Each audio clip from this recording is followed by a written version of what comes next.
Hi friends, అందరు ఎలా ఉన్నారు? బాగున్నారా? ఇప్పుడు నేను చిన్న 10 మినిట్స్లో రెడీ అయ్యే రెసిపీ ఒకటి మీకు చెప్తానండి. ఇంట్లో వెజిటేబుల్స్ ఏం లేనప్పుడు ఒక మిల్ మేకర్ ఉంటే మిల్ మేకర్ పెడితే వేడి బిర్యానీ చేయొచ్చండి. పిల్లలు కూడా చాలా టేస్టీగా తింటారు. సో బిర్యానీ ఎట్లా ప్రిపేర్ చేసుకోవాలి జస్ట్ ఒక 10 మినిట్స్లో ఎక్స్ప్లెయిన్ చేస్తానండి.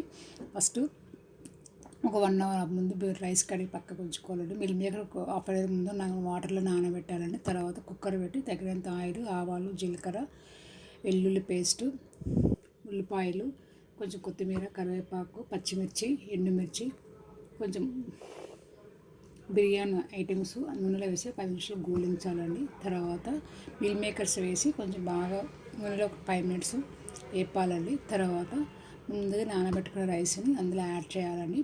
యాడ్ చేసి మొత్తం కలిపినాక కొంచెం ఎండుకారం ఒక స్పూన్ వేస్తే కొంచెం టేస్ట్గా బాగుంటుందండి. తగినంత కారం, పసుపు, ఎండుకారం వేసాను. లాస్ట్లో కొంచెం కొత్తిమీర. ఇలా ఒక 2 గ్లాసెస్ రైస్కి 4 గ్లాసెస్ వాటర్ కలిపి వేసానండి. సో ఇలా మొత్తం మిక్స్ అయ్యాక తగినంత వాటర్ వేసి కుక్కర్ పెడితే 2 విజిల్ వస్తే బిర్యానీ రెడీ అండి. సో చాలా టేస్టీగా ఉంటుంది. పిల్లలు కూడా మిల్ మేకర్ తింటే చాలా మంచిదండి. సో మిల్ మేకర్ బిర్యానీ చాలా టేస్టీగా ఉంటుందండి. ఒకసారి మీరు కూడా ట్రై చేయండి ఫ్రెండ్స్. పిల్లలు చాలా ఇష్టంగా తింటారు. లంచ్ బాక్స్లో అయినా పెట్టచ్చు ఫ్రెండ్స్. ఓకేనా ఫ్రెండ్స్? ఒకసారి మీరు ట్రై చేయండి. ప్లస్ దాని కాంబినేషన్ పెరుగు చట్నీ చేశారండి. పెరుగు ఉల్లిపాయలు వేసి చట్నీ చేశాను. ప్లస్ ఉల్లిపాయలు పక్కకు పెట్టానండి. కొంచెం వేడి రైస్లోకి ఉల్లి ముక్కలు తింటే కూడా చాలా టేస్టీగా ఉంటుంది. సో ఇలా రెడీ అండి.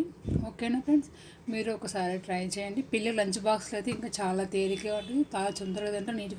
నీట్గా తింటారండి. ఓకేనా ఫ్రెండ్స్? బాయ్. మరి ఒక లైక్ చేయండి, సబ్స్క్రైబ్ చేయండి. ఎవరు మీకు తెలిసిన వాళ్ళ కానీ మీ బంధువులు ఉంటే వీడియోని షేర్ చేసి ఒక లైక్ చేయండి ఫ్రెండ్స్. సబ్స్క్రైబ్ చేసుకొని మీ కుటుంబ సభ్యులాగా నన్ను కూడా ఆదరించండి ఫ్రెండ్స్. ఓకేనా ఫ్రెండ్స్? బాయ్.